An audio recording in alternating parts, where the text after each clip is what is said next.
Children in Detroit heading back to school. Yeah, some of them forced to walk right past abandoned homes, vacant, overgrown lots where those predators, as we unfortunately know, can hide out. Yeah, we want to check in now with the Detroit Police Department about plans to keep children safe as they go to and from school. Joining us from our downtown studio, Deputy Chief Renee Hall. Deputy Chief, thank you so much for being with us. Thank you for having me. You know, it is tragic. We have reported on these stories all too often of some sort of attack happening to a child on the way to school, on the way back from school. What do you want to tell children and their parents today? What do they need to know?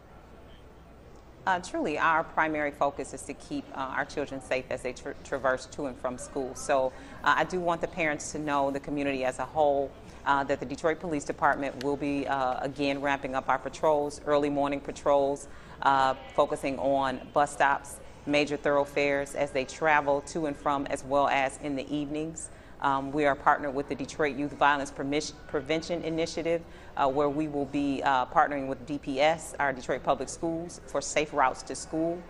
The city as a whole is working on repairing and installing lights in and around our major thoroughfares. So we're working from a holistic approach in order to make travel to and from school safe. Now still we talk about this, and we see it every year, these abandoned homes, the overgrown lots where things just unfortunately happen.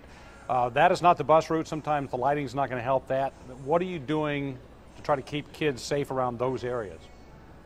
We're doing a lot of prevention in our communities and also in schools to ensure that we're teaching them safe passages, and that is to walk along those major thoroughfares. Do not cut through alleys or vacant fields. And the city as a whole, the mayor has huge initiatives to ensure that the grass is cut, that we're doing multiple efforts in boarding up some of the vacant homes that are in and around our schools. So as I said before, there's a holistic approach to ensuring that safety is primary for kids as they're going back to school this year. You know, we've always heard of the buddy system, right, as we were growing up.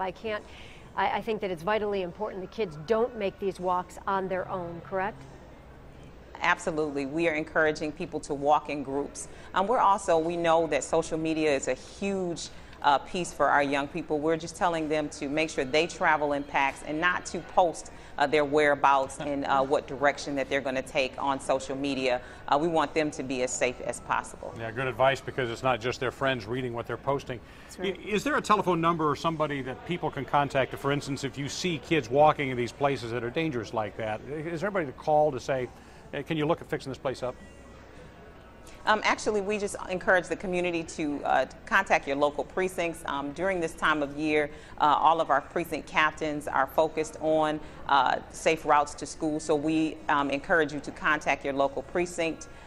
If you have the number to your local precinct, please contact them. You can also contact Public Information, which is our 596-2200, and get any information to us, and we'll make sure that information is given to the proper area. You know, Chief Hall, today at 5 o'clock, I'm talking about backpacks and how to pick the right backpack for your child. But one of the issues we look at is things with like reflective things on your backpack or your clothing. I think about when the clocks go back in the fall, it is so dark outside when kids are walking.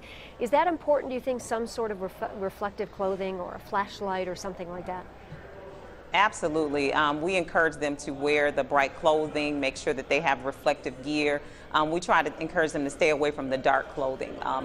Reflective clothing, along with our lights, our enforced patrols along those major thoroughfares, side streets, and the safe passages on those safe routes that they're taking to school. We think those things coupled together that we should have a very successful school year. Yep, it takes a village. As it relates to safety. Yeah, it takes a village. I think everybody also needs to keep their eyes out. Deputy Chief Renee Hall, thank you so much for joining us here on The Now. And thank you so much for the message. We appreciate it. Right.